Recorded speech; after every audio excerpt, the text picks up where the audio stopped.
ഈശോ മിശിഹായിക്ക് സ്തുതിയായിരിക്കട്ടെ. കർത്താവ് ഈശോ മിശിഹായിൽ പ്രിയപ്പെട്ട സഹോദരങ്ങളെ, 2000 വർഷങ്ങൾക്ക് മുമ്പ് യേശു തന്റെ പീഡാസഹന ക്രൂശ് മരണ ഉദ്ധാനം വഴി സകല മനുഷ്യർക്കും രക്ഷ നേടി തന്നു കഴിഞ്ഞതാണ്. ഈ ദൈവത്തിന്റെ സൗജന്യ ദാനമായ രക്ഷ, യേശു നേടിത്തന്ന ഈ രക്ഷ അവന്റെ മരണവും ഉത്ഥാനവും പ്രഘോഷിക്കപ്പെടുമ്പോൾ അതിനുള്ള പ്രത്യുത്തരമാണ് വിശ്വാസവും മാനസാന്തരവും എന്നുള്ളത്. ദൈവത്തിന്റെ സൗജന്യ ദാനമായ രക്ഷ നേടിത്തന്ന യേശു ക്രിസ്തുവിന്റെ മരണവും ഉത്ഥാനവും പ്രഘോഷിക്കപ്പെടുമ്പോൾ അതിനുള്ള പ്രത്യുത്തരമാണ് വിശ്വാസവും മാനസാന്തരവും എന്നുള്ളത്. അതിൽ വിശ്വാസ പ്രത്യുത്തരത്തെ കുറിച്ചാണ് കഴിഞ്ഞ ആഴ്ചയിൽ നമ്മൾ കേട്ടത്. ഈ ആഴ്ചയിൽ നമ്മൾ ചിന്തിക്കുന്നതും ആലോചിക്കുന്നതുമെല്ലാം മാനസാന്തര പ്രത്യുത്തരത്തെ കുറിച്ചാണ്. എന്താണ് മാനസാന്തര പ്രത്യുത്തരം എന്നാണ് നമ്മൾ ചിന്തിക്കുന്നത്. റോമാക്കാർക്ക് എഴുതിയ ലേഖനത്തില് 10-ാം അധ്യായത്തില് 9-ാം തിരുവചനത്തിൽ വിശുദ്ധ പൗലോസ്ലീഹ നമ്മളോട് പറയുകയാണ്, ആകയാൽ യേശു കർത്താവാണ് എന്ന് അതിരം കൊണ്ട് ഏറ്റുപറയുകയും ദൈവം അവനെ മരിച്ചവരിൽ നിന്ന് ഉയർപ്പിച്ചു എന്ന് ഹൃദയത്തിൽ വിശ്വസിക്കുകയും ചെയ്താൽ നീ രക്ഷ പ്രാപിക്കും. ഒരു മനുഷ്യന്റെ ആത്യന്തികമായ രക്ഷയ്ക്ക് എന്താണ് വേണ്ടത് എന്ന് ശ്ലീഹ നമ്മെ ഇവിടെ ഓർമ്മിപ്പിക്കുകയാണ്. ഇപ്രകാരം പ്രത്യുത്തരിച്ച വ്യക്തികളുടെ ജീവിതത്തിലൂടെ ഉണ്ടായ അവരുടെ മാനസാന്തര പ്രത്യുത്തരങ്ങളെ കുറിച്ചും എന്റെ ജീവിതത്തിൽ എങ്ങനെ ഞാൻ പ്രത്യുത്തരിക്കണം എന്നതിനെ കുറിച്ചും ഒക്കെയാണ് ഈ ആഴ്ചയിൽ നമ്മൾ ഈ കൂട്ടായ്മയിലൂടെ ചിന്തിക്കുന്നത്. എന്താണ് മനുഷ്യന്റെ പ്രത്യുത്തരം എന്ന് പറഞ്ഞാൽ, ഈ രക്ഷ സ്വന്തമാക്കുവാൻ, അതായത് യേശു ക്രിസ്തു നമുക്ക് സൗജന്യമായി നൽകിയ ഈ രക്ഷ സ്വന്തമാക്കുവാൻ ഞാൻ ഈശോ മിശിഹായിൽ വിശ്വസിച്ച് പാപങ്ങളെ കുറിച്ച് അനുദപിച്ച് മാനസാന്തരപ്പെട്ട് ഈശോയെ എൻ്റെ ഹൃദയത്തിന്റെ രക്ഷകനും കർത്താവുമായി സ്വീകരിച്ച് ആദരം കൊണ്ട് ഏറ്റുപറഞ്ഞാൽ മതി. ഈ കഴിഞ്ഞ ആഴ്ചയില് നമ്മൾ വിശ്വാസ പ്രത്യുത്തരത്തിലൂടെ കടന്നുപോയപ്പോൾ നമ്മളെല്ലാവരും നമ്മുടെ പാപങ്ങളെ കുറിച്ച് ഓർക്കുകയും പാപങ്ങളെ കുറിച്ച് ചിന്തിക്കുകയും അതൊക്കെ ക്രമമായി എഴുതിയെടുത്ത് നല്ലൊരു കുമ്പസാരമൊക്കെ നടത്തി നമ്മൾ ഇവിടെ ഒരുങ്ങി വന്നിരിക്കുമ്പോൾ ഇനി നമുക്ക് എന്താണ് വേണ്ടത്? ഇനി നമുക്കൊരു മാനസാന്തരത്തിന്റെ ജീവിതത്തിലേക്കുള്ള കടന്നുവരവാണ് നമുക്ക് ആവശ്യമായിട്ടുള്ളത്. മാനസാന്തരം എന്ന് പറയുന്നത് യേശുവിനെ കർത്താവായി ഏറ്റുപറഞ്ഞ് സ്വീകരിക്കുന്നതാണ് മാനസാന്തരം. കർത്താവായി ഏറ്റുപറഞ്ഞ് സ്വീകരിക്കുമ്പോൾ നമ്മുടെ രക്ഷ നമുക്ക് സ്വന്തമാകുന്ന ആ പ്രവൃത്തി അല്ലെങ്കിൽ ആ സമർപ്പണമാണ് മാനസാന്തരം. മാനസാന്തരം എന്ന് കേൾക്കുമ്പോൾ പെട്ടെന്ന് നമ്മുടെ ഉള്ളിലേക്ക് കടന്നു വരുന്ന ഒരു ചിന്തയുണ്ട്. നമ്മൾ പറയാറുള്ളത് ഇതാണ്, ആ വ്യക്തി ഇന്ന വ്യക്തി തോമാച്ചൻ ചാക്കോച്ചനൊക്കെ അവിടെ പോയി ധ്യാനം കൂടി, ഇവിടെ പോയി ധ്യാനം കൂടി, അവനവന്റെ കള്ളുകൂടി നിർത്തി, അല്ലെങ്കിൽ വേറെ എന്തെങ്കിലും ഒരു പാപപ്രവൃത്തി അവസാനിപ്പിച്ചു, അതോടെ അവൻ മാനസാന്തരപ്പെട്ടു എന്ന് നമ്മൾ പലപ്പോഴും പറയുകയും നമ്മൾ തന്നെ മാനസാന്തരപ്പെട്ടു എന്ന് ചിന്തിക്കുകയും ഒക്കെ ചെയ്യാറുണ്ട്. എന്നാൽ അത് യഥാർത്ഥത്തിൽ ഒരു മാനസാന്തരമല്ല. മാനസാന്തരം എന്ന് പറയുന്നത് അതൊരു ഓൺഗോയിങ് പ്രോസസ്സാണ്. ഓരോ ദിവസവും അവൻ വീണ്ടും യേശുവിന് തന്നെ സമർപ്പിച്ചുകൊണ്ട് ജീവിതത്തെ എല്ലാം പൂർണ്ണമായി സമർപ്പിച്ചുകൊണ്ടുള്ള ഒരു ജീവിത ശൈലിയാണ് മാനസാന്തരം എന്ന് പറയുന്നത് നമുക്ക് മനസ്സിലാക്കുവാനായിട്ട് സാധിക്കും. ഇപ്രകാരം ഏതെങ്കിലും ഒരു പാപം അല്ലെങ്കിൽ 1-2 പാപങ്ങളോ ഒക്കെ ഉപേക്ഷിക്കുന്ന ആ പ്രവൃത്തി ഒരു എത്തിനോട്ടം മാത്രം, മാനസാന്തരത്തിലേക്കുള്ള ഒരു എത്തിനോട്ടമാണ് എന്ന് പറയുവാൻ സാധിക്കും. അതിനപ്പുറത്തേക്ക് നാം വളരേണ്ടിയിരിക്കുന്നു. അത് നിരന്തരമായി നമ്മളിൽ ഉണ്ടാകേണ്ട ഒരു പ്രവൃത്തിയായിട്ട് മാറേണ്ടിയിരിക്കുന്നു. ഇപ്രകാരം ഒരു മാനസാന്തരം വന്ന വിശുദ്ധ തോമാസ് ശ്ലീഹായുടെ ജീവിതത്തെ കുറിച്ച് ഒന്ന് നമുക്ക് ചിന്തിച്ചു നോക്കാം. യേശുക്രിസ്തു പല പ്രാവശ്യം ഉദ്ധിതനായ ക്രിസ്തു പല പ്രാവശ്യം അപ്പസ്തോലന്മാർക്ക് പ്രത്യക്ഷപ്പെട്ടുവെങ്കിലും അപ്പോഴൊന്നും ശ്ലീഹ അവിടെ ഉണ്ടായിരുന്നില്ല. അപ്പോൾ ഈശോയെ കാണാതിരുന്നതിന്റെ ആ വിഷമത്തിൽ, ആ സംശയത്തിൽ അവൻ മറ്റ് അപ്പസ്തോലന്മാരോട് പറഞ്ഞു, അവനെ കാണണം, അവന്റെ വിലാപുറത്തെ ആ കുന്തത്താൽ കുത്തപ്പെട്ട മുറിവ് കണ്ട് അതിൽ ഞാൻ എൻ്റെ വിരളൊന്നിട്ട് നോക്കിയാൽ മാത്രമേ ഞാൻ വിശ്വസിക്കുകയുള്ളൂ എന്ന്. അപ്പോൾ യേശു മറ്റൊരു അവസരത്തില് തോമസിന്റെ സാന്നിധ്യത്തില് അവിടെ കടന്നു വരികയാണ്. അപ്പോൾ കർത്താവ് അവനെ വിളിക്കുകയാണ്, തോമസേ നീ വരിക, എൻ്റെ അടുത്തേക്ക് വരിക, എൻ്റെ മുറിവുകൾ കാണുക, എൻ്റെ വിലാവിൽ നീ നിന്റെ വിരലുകൾ ഇടുക എന്ന് പറഞ്ഞപ്പോൾ അവൻ അതിനൊന്നും മുതിരാതെ അപ്പോൾ തന്നെ ശ്ലീഹ ഏറ്റുപറയുകയാണ്, എൻ്റെ കർത്താവേ എൻ്റെ ദൈവമേ എന്ന്. അതെ, ശ്ലീഹ തന്നെ എൻ്റെ കർത്താവേ എൻ്റെ ദൈവമേ എന്ന് പറഞ്ഞുകൊണ്ട് തന്നെ സമർപ്പിച്ചു. പിന്നീട് ഒരിക്കലും ആ ക്രിസ്തുവിനെ ശ്ലീഹ സംശയിച്ചില്ല. അവന് വിശ്വാസത്തിൽ ഒരു പതർച്ച ഉണ്ടായില്ല. പിന്നീട് അദ്ദേഹം തൻ്റെ ജീവിതം മുഴുവൻ ക്രിസ്തുവിനായി സമർപ്പിക്കുകയും ക്രിസ്തുവിന് വേണ്ടി ജീവിക്കുവാനായി തീരുമാനമെടുത്ത് ഇറങ്ങി പുറപ്പെടുകയുമാണ്. ക്രിസ്തുവിന്റെ പ്രഥമമായ കൽപ്പനയെ സ്വീകരിച്ചുകൊണ്ട് ലോകത്തിന്റെ അതിർത്തികൾ വരെയും പോകുക എന്നുള്ള ആ കൽപ്പനയെ സ്വീകരിച്ച് നമ്മുടെ ഭാരതത്തിൽ വന്ന് നമ്മുടെ പൂർവികർക്ക് വിശ്വാസം പകർന്നു തന്ന് ജീവൻ ഇവിടെ തന്നെ ക്രിസ്തുവിന് വേണ്ടി രക്തസാക്ഷിയായി സമർപ്പിച്ച ആ ഒരു സമർപ്പണത്തിന്റെ ജീവിതം, ഇതാണ് ഒരു മാനസാന്തരത്തിന്റെ ജീവിതത്തിന്റെ ഒരു ഉദാഹരണം എന്ന് നമുക്ക് പറയുവാൻ സാധിക്കും. ഇത് നമ്മുടെ ഓരോരുത്തരുടെയും ജീവിതത്തിൽ ഉണ്ടാകേണ്ട ഒരു പ്രവൃത്തിയാണ്. വീണ്ടും പത്രോസ്ലീഹായുടെ ജീവിതത്തിലേക്ക് കടന്നു ചെല്ലുമ്പോൾ നാം കാണുന്നുണ്ട് ഇതേ പ്രകാരം തന്നെയുള്ള ഒരു സമർപ്പണം. യോഹന്നാന്റെ ലേഖനത്തില് സുവിശേഷത്തിൽ 21-ാം അധ്യായത്തില് ആ കടൽക്കരയിൽ വെച്ച് യേശു അവർക്ക് പ്രത്യക്ഷപ്പെട്ടു. യേശു പ്രത്യക്ഷപ്പെട്ട്, കുഞ്ഞുങ്ങളെ നിങ്ങളുടെ കയ്യിൽ മീൻ വല്ലതും ഉണ്ടോ എന്ന് ചോദിച്ചപ്പോൾ ആ യോഹന്നാൻ പത്രോസിനോട് പറഞ്ഞു, അത് നമ്മുടെ കർത്താവാണ് എന്ന്. അത് നമ്മുടെ കർത്താവാണ് എന്ന് പറഞ്ഞപ്പോൾ താൻ കയറിയിരുന്ന വള്ളവും താൻ ഇതുവരെ ചെയ്തുകൊണ്ടിരുന്ന തന്റെ ജീവിത മാർഗം നിലച്ചു. ക്രിസ്തു മരിച്ചു, ഇനി എനിക്ക് ജീവിക്കണമെങ്കിൽ ഞാൻ മീൻ പിടിച്ച് ജീവിക്കണം, അല്ലാതെ മാർഗമില്ല എന്ന് പറഞ്ഞ് മറ്റു ശിഷ്യന്മാരെയും കൂട്ടി തിബേരിയാസിലേക്ക് ഇറങ്ങിയ പത്രോസ് അതെല്ലാം ഉപേക്ഷിച്ച് പുറംകുപ്പായം എടുത്തടഞ്ഞ് കടലിൽ ചാടി നീന്തി ക്രിസ്തുവിന്റെ അടുക്കൽ വന്ന് ക്രിസ്തുവിനെ സ്വീകരിക്കുന്നത് കാണുകയാണ്. പിന്നീട് ഒരിക്കലും പത്രോസ് ആ ഉപേക്ഷിച്ച വള്ളത്തിലേക്കും മലയിലേക്കും തന്റെ മീൻപിടുത്തം എന്ന ജോലിയിലേക്കും ഒന്നും തിരിഞ്ഞില്ല. പിന്നീട് അവന്റെ ജീവിതം മുഴുവൻ ക്രിസ്തുവിന് വേണ്ടി സമർപ്പിച്ച് ക്രിസ്തുവിൻ്റെതായി ജീവിക്കുന്ന പത്രോസിന്റെ സമർപ്പണം നമ്മൾ കാണുകയാണ്. പ്രിയമുള്ളവരെ, വീണ്ടും നമ്മൾ ആദിമ ക്രൈസ്തവ സമൂഹത്തിന്റെ ആ ജീവിതത്തിലേക്ക് കടന്നു വരുമ്പോഴും ഇത് തന്നെയാണ് കാണുന്നത്. അവരെല്ലാം വിശ്വസിച്ച് മാനസാന്തരപ്പെട്ട് അവർ ഓരോരുത്തരും സഭയോട് ചേർക്കപ്പെട്ട് അവർ ഓരോരുത്തരും എല്ലാം ക്രിസ്തുവിന് വേണ്ടി വിട്ടുകൊടുക്കുന്ന സമർപ്പിക്കുന്ന ഒരു ജീവിത ശൈലി നമ്മളിവിടെ കാണുകയാണ്. വിശ്വാസികളുടെ സമൂഹം ഒരു ഹൃദയവും ഒരാത്മാവുമായിരുന്നു.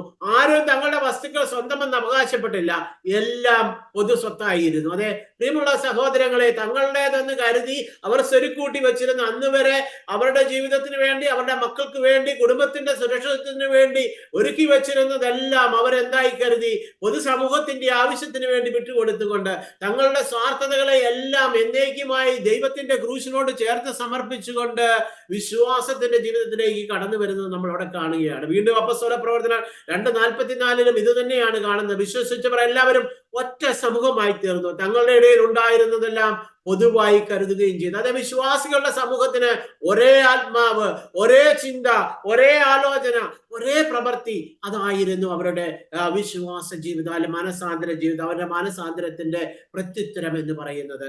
പ്രിയമുള്ളവരെ, ഇപ്രകാരമുള്ള ഒരു പ്രത്യുത്തരത്തിലേക്കാണ് ദൈവം നമ്മളെ ഓരോരുത്തരെയും വിളിക്കുന്നത്. മാനസാന്തരം എന്ന് പറയുന്നത് മറ്റൊരു വാക്കിൽ പറഞ്ഞാൽ ഒറ്റപ്പെട്ട പോയ വഴികളിൽ നിന്ന് രക്ഷിച്ചവന്റെ കൂടെയുള്ള മടക്കയാത്രയാണ് മാനസാന്തരം എന്ന് നമുക്ക് പറയുവാനായിട്ട് സാധിക്കും. മറ്റൊരു തരത്തിൽ പറഞ്ഞാല് യഥാർത്ഥമായ മാനസാന്തരം തന്നെ രക്ഷിച്ചവന്റെ കരങ്ങളിൽ എന്നെ സമർപ്പിച്ച് അവനെ കണ്ടെത്തി സ്വീകരിച്ച് നമ്മുടെ മേൽ കർത്തൃത്വം നടത്തുവാനായി ഏൽപ്പിച്ചു കൊടുക്കലാണ് എന്ന് നമുക്ക് പറയുവാനായിട്ട് സാധിക്കും.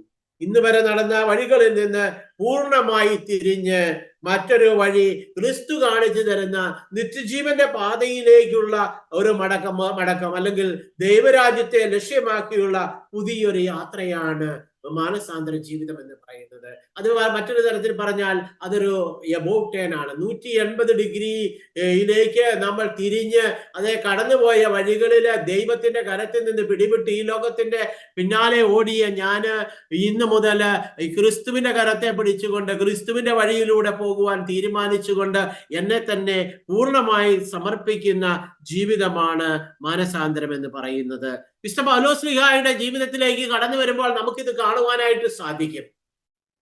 ധാരാളം അറിവും പാണ്ഡിത്യവും യഹൂദ മതവിശ്വാസത്തിൽ ഉന്നതമായ പാണ്ഡിത്യമുണ്ടായിരുന്ന, പഠനമുണ്ടായിരുന്ന ഗമാലിയേലിന്റെ പാദങ്ങളിൽ നിന്നൊക്കെ പഠിച്ച് അറിവ് നേടി താൻ വിശ്വസിച്ചു പോരുന്ന, താൻ ഇതുവരെ ഫോളോ ചെയ്യുന്ന എല്ലാ നിയമങ്ങളും നിയമസംഹിതകളുമാണ് യഥാർത്ഥമെന്ന് അറിഞ്ഞ് അതിനെ സംരക്ഷിക്കുന്നതിന് വേണ്ടി ജെറുസലേമിൽ നിന്ന് മറ്റ് സ്ഥലങ്ങളിലുള്ള ക്രൈസ്തവരെയും പിടിച്ചുകെട്ടി ആ തെറ്റായ മാർഗത്തെ ഇല്ലായ്മ ചെയ്യുന്നതിന് വേണ്ടി ദമാസ്കസിലേക്ക് യാത്ര ചെയ്യുന്ന ആ പൗലോസ് സാവൂള് തന്റെ വഴി യാത്രയിൽ ക്രിസ്തുവിനെ കണ്ടുമുട്ടി കഴിഞ്ഞപ്പോൾ അതുവരെ താൻ പിന്തുടർന്ന എല്ലാറ്റിനെയും രക്ഷകനായ ക്രിസ്തുവിനെ ദർശിച്ചു കഴിഞ്ഞപ്പോൾ അതുവരെ താൻ പിന്തുടർന്ന എല്ലാ മാർഗങ്ങളെയും ഉപേക്ഷിച്ച് സത്യമാർഗത്തെ ദർശിച്ച് അവയെ മറ്റെന്നെയെല്ലാം ഉച്ഛിഷ്ടം പോലെ കരുതി ക്രിസ്തുവിൽ സമർപ്പിച്ച് ക്രിസ്തുവിൽ പുതുജീവിതം ആരംഭിക്കുന്നു. പിന്നീട് ഒരിക്കലും അദ്ദേഹം പഴയ ജീവിതത്തിലേക്ക് തിരിച്ചു പോവുകയോ തിരിഞ്ഞു നോക്കുകയോ ചെയ്തില്ല. തന്റെ സമർപ്പണത്തിൽ നിന്ന് പിന്തിരിയുവാൻ ഒരിക്കലും ശ്രമിക്കാതെ പൂർണ്ണമായി സമർപ്പിച്ചുകൊണ്ട് ക്രിസ്തുവാണ് എന്റെ ജീവനും മരണവും എന്ന് പറയുന്നത്, ക്രിസ്തുവിൽ ജീവിക്കുക, ക്രിസ്തുവിൽ മരിക്കുക, ക്രിസ്തുവിൻ്റെതായിരിക്കുക എന്നുള്ള ഏക ലക്ഷ്യത്തോടെ മുന്നോട്ട് പോകുന്ന പൗലോസ്ലീഹായെ നാം കാണുന്നുണ്ട്. അതെ പ്രിയമുള്ള സഹോദരങ്ങളെ, ഇതാണ് യഥാർത്ഥത്തിലുള്ള ഒരു മാനസാന്തരത്തിന്റെ ജീവിതം എന്ന് പറയുന്നത്. ക്രിസ്തുവിലായിരിക്കുന്നവൻ പുതിയ സൃഷ്ടിയാണ്. പഴയത് കടന്നുപോയി, ഇതാ പുതിയത് വന്നു കഴിഞ്ഞു. 2 കൊറിന്തോസ് 5:17 തിരുവചനമാണിത്. പൗലോസ് പറയുകയാണ്, അവൻ ക്രിസ്തുവിലായി കഴിഞ്ഞപ്പോൾ അവൻ പുതിയ സൃഷ്ടിയായി മാറി. അവൻ പഴയതെല്ലാം അവനിൽ നിന്ന് കടന്നുപോയി. അവനൊരു പുതിയ പാത്രമായി മാറി. ക്രിസ്തുവിനെ ഉൾക്കൊള്ളുന്ന അവന്റെ ഗാത്രവും അവന്റെ ആത്മാവും അവന്റെ ചിന്തകളും എല്ലാം ക്രിസ്തുവും ദൈവരാജ്യവും മാറുന്നതായിട്ടാണ് നമ്മൾ കാണുന്നത്. നമുക്കറിയാം, ഈ ദിവസങ്ങളിൽ നമ്മൾ വിശുദ്ധ ഫ്രാൻസിസ് അസീസിയിലൂടെ സംഭവിച്ച ആദ്യത്തെ പൂർണ്ണ ദണ്ഡവിമോചനമായ പൊർസിംഗല ദണ്ഡവിമോചനത്തെ കുറിച്ചൊക്കെ ഈ ദിവസങ്ങളിൽ നമ്മൾ ചിന്തിക്കുകയായിരുന്നു. ഇന്നലെയായിരുന്നു ആ ദിവസം. വളരെ വിശുദ്ധ ഫ്രാൻസിസ് അസീസിയുടെ ജീവിതത്തിൽ നമ്മൾ ഇത് തന്നെയാണ് കാണുന്നത്. വിശുദ്ധൻ ഒരു മാടമ്പിയാകാനും രാജാവാകാനും ഒക്കെ കൊതിച്ച് യുദ്ധത്തിന് പോകുന്ന ഫ്രാൻസിസ്, എന്നാൽ ആ യുദ്ധത്തിലേക്കുള്ള യാത്രയിൽ അവൻ ഒരു സ്വപ്നത്തിൽ ഒരു ദർശനം ഉണ്ടാവുകയാണ്. യജമാനനെ സേവിക്കുന്നതാണോ ഭൃത്യനെ സേവിക്കുന്നതാണോ കൂടുതൽ ഉത്തമം എന്നുള്ള ആ ഒരു ദൈവസ്വരം കേട്ട വിശുദ്ധ ഫ്രാൻസിസ് അസീസി അവൻ ഉത്തരം കൊടുത്തു, യജമാനനെ സേവിക്കുകയാണ്. ആ നിമിഷം മുതൽ തന്നെ എല്ലാം ഉപേക്ഷിച്ച് യജമാനനെ സേവിക്കുവാൻ വേണ്ടി പുറപ്പെടുന്ന ഫ്രാൻസിസ് അസീസിയാണ് പിന്നീട് നമ്മൾ കാണുന്നത്. അന്ന് വരെ ഈ ലോകത്തിന്റെ സുഖങ്ങൾ, ഈ ലോകത്തിന്റെ അധികാരങ്ങൾ, രാജ്യത്വം, മഹത്വം എല്ലാം വലുതെന്ന് കരുതിയവൻ അവയെല്ലാം നിസ്സാരമായി കരുതുകയാണ്. ഫ്രാൻസിലെ വലിയ പട്ടുവ്യാപാരിയായ പിതാവിന്റെ സമ്പത്തുക്കളുടെ എല്ലാം ഉടമസ്ഥനും അവകാശിയുമായിരുന്നവൻ അവയെല്ലാം ഉച്ഛിഷ്ടം പോലെ കരുതിക്കൊണ്ട് എല്ലാത്തിനെയും ഉപേക്ഷിച്ച് തന്റെ ഉടുവസ്ത്രം, പിതാവ് അവസാനം പറഞ്ഞു, നീ ഉടുത്തിരിക്കുന്ന ഉടുവസ്ത്രം അതെന്റേതാണ് എന്ന് പറഞ്ഞപ്പോൾ, എന്റെ പിതാവ് എന്നെ ഉടുപ്പിക്കുമെന്നുള്ള, എന്റെ ദൈവം എന്നെ ഉടുപ്പിക്കുവാൻ മതിയായവനാണ്, എനിക്ക് ആവശ്യമുള്ളതെല്ലാം പ്രദാനം ചെയ്യുവാൻ ശക്തനാണെന്നുള്ള ആ ഉറച്ച ബോധ്യത്തിൽ ഉടുവസ്ത്രം പോലും ഉരിഞ്ഞു കളഞ്ഞുകൊണ്ട് ക്രിസ്തുവിന്റെ പിന്നാലെ പുറപ്പെടുന്ന ഫ്രാൻസിസ് അസീസിയെ നമുക്ക് കാണാൻ സാധിക്കും. ആ പുറപ്പാട് അവനെ 2ാം ക്രിസ്തു എന്ന പേരിന് അർഹനാക്കി തീർക്കുന്നത് നമ്മൾ കാണുകയാണ്. പ്രകാരമുള്ള ഒരു സമർപ്പണത്തിന്റെ ജീവിതത്തിലേക്ക് ക്രിസ്തു ഇന്ന് രാത്രിയിൽ നമ്മെ ഓരോരുത്തരെയും വിളിക്കുകയാണ്. അങ്ങനെ സമർപ്പിച്ചുകൊണ്ട്, അതായത് നമ്മുടെ പഴയ ജീവിതത്തിന്റെ ആസക്തികളാൽ കലുഷിതമായ പഴയ മനുഷ്യനെ അതിന്റെ എല്ലാ ദുർവാസനകളോടും ഉരിഞ്ഞു മാറ്റി പുതിയൊരു മനുഷ്യനായി തീരുന്നതാണ് മാനസാന്തര പ്രത്യുത്തരം എന്ന് പറയുന്നത്. എല്ലാറ്റിനെയും ഉഴുതു മാറ്റിക്കൊണ്ട് പുതിയ മനുഷ്യനായി തീരുന്നത്. നമ്മുടെ സക്കേവൂസിന്റെ ജീവിതത്തിൽ നമ്മൾ ഇതാണ് കാണുന്നത്. ലൂക്കായുടെ സുവിശേഷം 19-ാം അധ്യായത്തിൽ നാം സക്കേവൂസിനെ കണ്ടെത്തുന്നുണ്ട്. അവൻ ക്രിസ്തുവിനെ ഒന്ന് കാണണമെന്നുള്ള ഒരു ചെറിയ മുഖത്തോടു കൂടി ഇത് നാട്ടുകാരും വീട്ടുകാരും ഒക്കെ പറഞ്ഞു, അവനൊരു വലിയ മനുഷ്യൻ, ക്രിസ്തു യേശു ഈ ജെറുസലേമിലൂടെയും യൂദയായിലൂടെയും സഞ്ചരിക്കുന്നുവെന്ന് കേട്ട് കൊക്കക്കുറവുള്ള താനത് അവനെ ഒന്ന് കാണുവാൻ വേണ്ടി സിക്കമോർ മരത്തിൽ കയറുന്ന സക്കേവൂസ് അവിടെ ഇരുന്ന് ക്രിസ്തുവിനെ കാണണമെന്ന് മാത്രമാണ് ആഗ്രഹിച്ചത്. എന്നാൽ ക്രിസ്തു അവനെ കണ്ടെത്തി. അവൻ ക്രിസ്തുവിനെ കാണുവാൻ ആഗ്രഹിച്ചപ്പോൾ ക്രിസ്തു അവനെ കണ്ടെത്തുകയും അവനോട് പറയുകയാണ്, സക്കേവൂസേ, നീ വേഗം ഇറങ്ങി വരിക, നിന്റെ ഭവനത്തിൽ ഇന്ന് ഞാൻ നിന്നോട് കൂടി ആയിരിക്കുവാൻ ആഗ്രഹിക്കുന്നു. ആ ഇറങ്ങി വരുന്ന ക്രിസ്തുവിനോടൊപ്പം ഇറങ്ങി വരുന്ന സക്കേവൂസ് അവന്റെ ഭവനത്തിൽ ക്രിസ്തുവിനെ സ്വീകരിക്കുന്നു. ക്രിസ്തുവിന്റെ സാന്നിധ്യം, ആ ക്രിസ്തുവിനെ കണ്ടുമുട്ടൽ അത് നമ്മുടെ ജീവിതത്തിലും വളരെ പ്രധാനപ്പെട്ടതാണ്. ക്രിസ്തുവിനെ കണ്ടുമുട്ടുമ്പോഴാണ് നമ്മളിൽ മാനസാന്തരം ഉണ്ടാകുന്നത്, നമ്മളിൽ സമർപ്പണം ഉണ്ടാകുന്നത്, നമ്മളിൽ വിട്ടുകൊടുക്കൽ ഉണ്ടാകുന്നത്. സക്കേവൂസിന്റെ ജീവിതത്തിലേക്ക് കടന്നു വരുമ്പോൾ ക്രിസ്തുവിനെ അനുഭവിച്ചവൻ, ക്രിസ്തുവിനെ കണ്ടുമുട്ടിയവൻ അവൻ ഉറക്കെ പ്രഖ്യാപിക്കുകയാണ്. 19-ാം അധ്യായത്തില് നാം കാണുന്നുണ്ട്, അവൻ എഴുന്നേറ്റ് നിന്ന് പറയുകയാണ്. 8, 9 തിരുവചനങ്ങളിലാണ് നാം അത് കാണുന്നത്. എന്റെ സ്വത്തിൽ പകുതി ഞാൻ ദരിദ്രർക്ക് കൊടുക്കുന്നു, ആരുടെയെങ്കിലും വക വഞ്ചിച്ചെടുത്തിട്ടുണ്ടെങ്കിൽ അത് 4 ഇരട്ടിയായി തിരികെ കൊടുക്കുന്നു. സക്കേവൂസിന്റെ ഈ സമർപ്പണം അവന്റെയും അവന്റെ കുടുംബത്തിന്റെയും രക്ഷയ്ക്ക് കാരണമായി തീരുന്നു എന്ന് നാം കാണുകയാണ്. അതേ പ്രിയമുള്ളവരെ, നാം നമ്മെ തന്നെ ക്രിസ്തുവിന് സമർപ്പിക്കുകയാണെങ്കിൽ നമ്മുടെ കുടുംബത്തിന്റെയും രക്ഷ കരഗതമാവുകയാണ്. ക്രിസ്തു സക്കേവൂസിനോട് പറയുകയാണ്, ഇന്ന് ഈ കുടുംബത്തിന് രക്ഷ കൈവന്നിരിക്കുന്നു എന്ന്. പ്രിയമുള്ളവരെ, മറ്റൊരു തരത്തിൽ പറഞ്ഞാൽ ഈ സമർപ്പണത്തിന്റെ ജീവിതം, മാനസാന്തര ജീവിതം എന്ന് പറയുന്നത് ഉൽപ്പത്തി 2:15 നാം കാണുന്ന വചനത്തിനോട് ഏതാണ്ട് സമമാണ്. ഏദൻ തോട്ടം കൃഷി ചെയ്യുവാനും സംരക്ഷിക്കുവാനായി കർത്താവായ ദൈവം മനുഷ്യനെ അവിടെയാക്കി.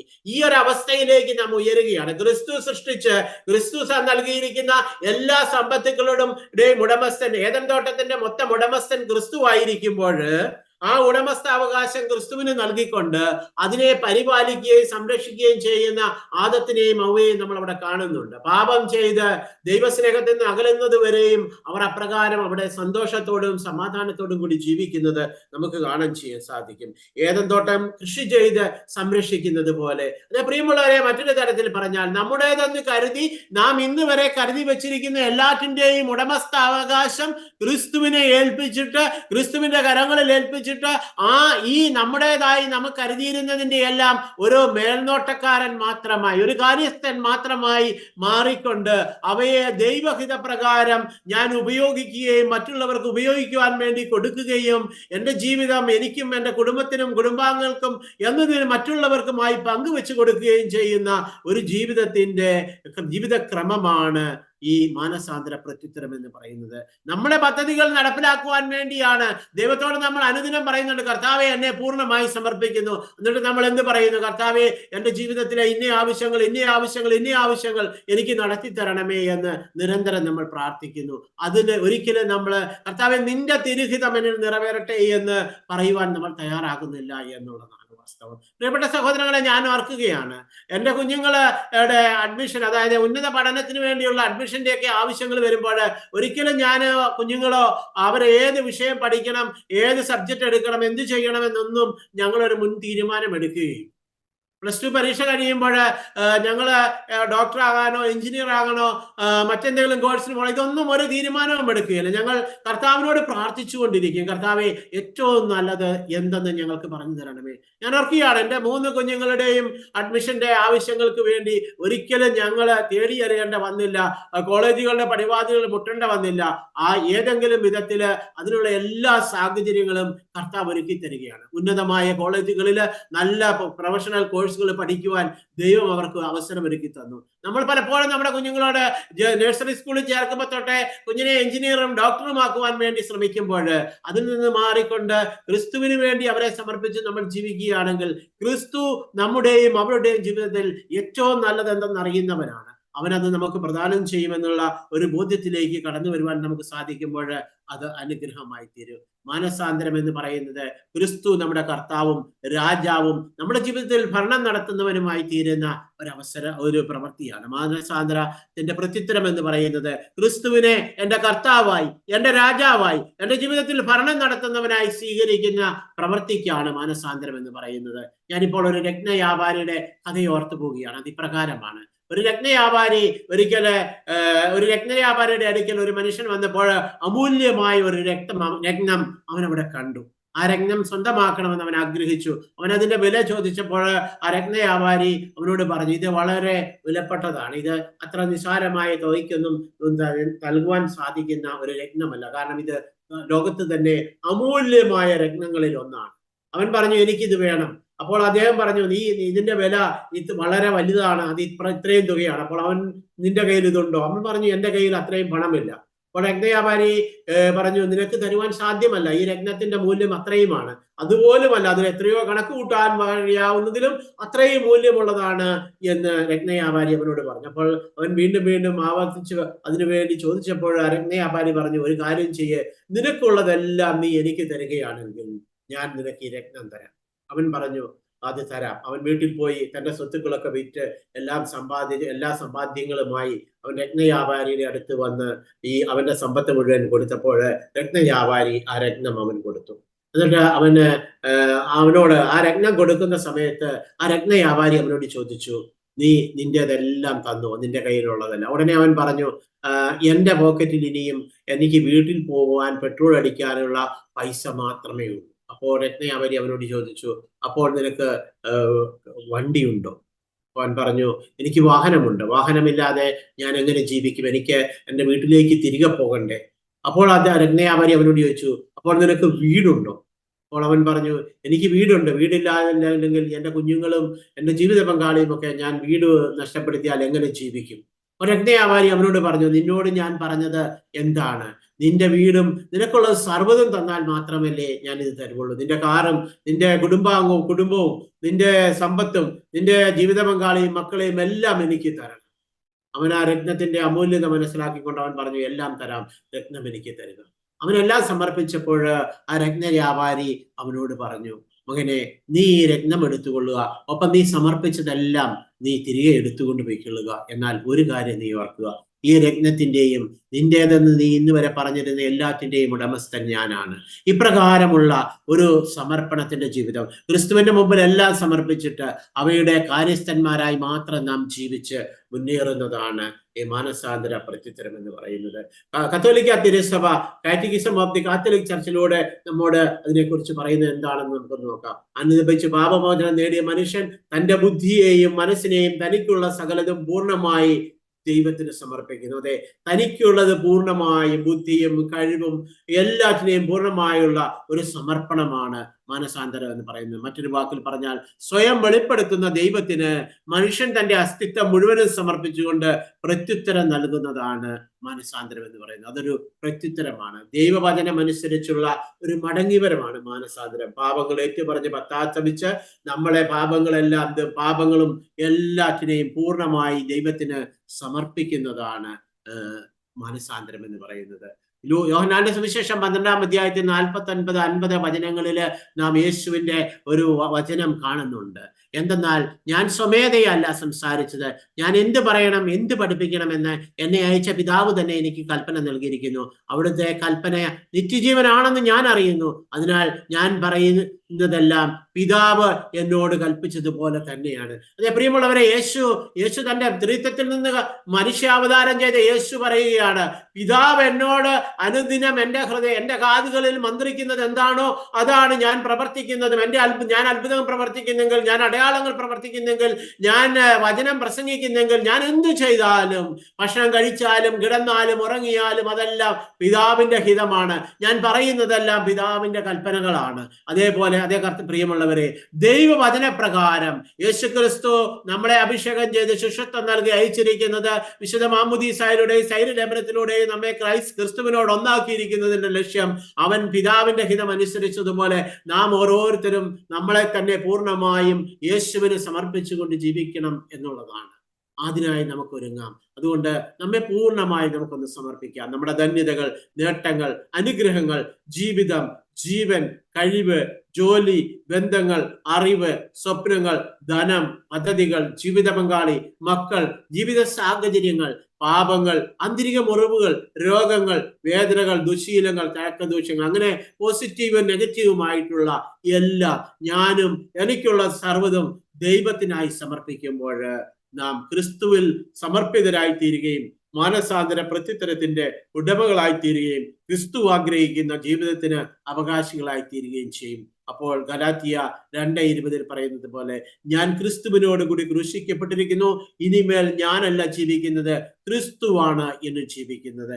അതെ, നാം ഓരോരുത്തരും യഥാർത്ഥമായ രീതിയിൽ ഒരു മാനസാന്തര പ്രത്യുത്തരം കൊടുക്കുന്നെങ്കിൽ നാം ക്രിസ്തുവായി തീരുകയാണ്, മറ്റൊരു ക്രിസ്തുവായി തീരുകയാണ്. ഗലാത്യ 3:27 ഇത് തന്നെയാണ് നമ്മൾ ഓർമ്മിപ്പിക്കുന്നത്. ക്രിസ്തുവിനോട് ഐക്യപ്പെടുവാൻ വേണ്ടി സ്നാനം സ്വീകരിച്ചിരിക്കുന്ന നിങ്ങൾ എല്ലാവരും ക്രിസ്തുവിനെ ധരിച്ചിരിക്കുന്നു എന്ന് പറഞ്ഞാൽ, പ്രിയമുള്ള സഹോദരങ്ങളെ, മാനസാന്തരത്തിലൂടെ പൂർണ്ണമായി നമ്മെ ദൈവത്തിന് സമർപ്പിച്ചു കഴിയുമ്പോൾ എന്നെ കാണുന്ന, നിങ്ങളെ കാണുന്ന ഓരോ വ്യക്തിയും ക്രിസ്തുവിനെ ദർശിക്കുന്നവരായി തീരണം. അവർ ക്രിസ്തുവിന്റെ മുഖം, ക്രിസ്തുവിന്റെ വാക്കുകൾ ക്രിസ്തുവിന്റെ മുഖം നമ്മളിലൂടെ കാണുകയും ക്രിസ്തുവിന്റെ വാക്കുകൾ നമ്മളിലൂടെ കേൾക്കുകയും ക്രിസ്തുവിന്റെ സ്നേഹം നമ്മളിലൂടെ അനുഭവിക്കുകയും ചെയ്യുക. ആ ഒരു അവസ്ഥയിലേക്ക് നാം ഉയരുകയും ചെയ്യണമെന്നാണ് ദൈവം ആഗ്രഹിക്കുന്നത്. നമുക്ക് ഈ നിമിഷം നമുക്ക് കണ്ണുകൾ അടച്ച് ഒരു നിമിഷം പ്രാർത്ഥിക്കാം. കാരുണ്യവാനായ നല്ല ദൈവമേ, ഞങ്ങളെ പൂർണ്ണമായി സമർപ്പിക്കുന്നു. ഇന്നു മുതൽ ഞങ്ങളുടെ ജീവിതത്തിന്റെ ഓരോ നിമിഷങ്ങളിലും നിത്യ സൗഭാഗ്യത്തിൽ സ്വർഗരാജ്യത്തിൽ അങ്ങയുടെ സന്നിധിയിൽ എത്തുന്നത് വരെ അങ്ങേക്ക് ചേർന്ന ഒരു മകനായി പൂർണ്ണമായ ഒരു സമർപ്പണത്തിന്റെ, നിരന്തരമായ മാനസാന്തരത്തിന്റെ, അനുതാപത്തിന്റെ, പ്രത്യുത്തരത്തിന്റെ ജീവിതം നയിക്കുവാൻ ഞങ്ങളെ ഓരോരുത്തരെയും സഹായിക്കണമേ. ദൈവം നമ്മെ ഓരോരുത്തരെയും സമൃദ്ധമായി അനുഗ്രഹിക്കട്ടെ. ആമേൻ.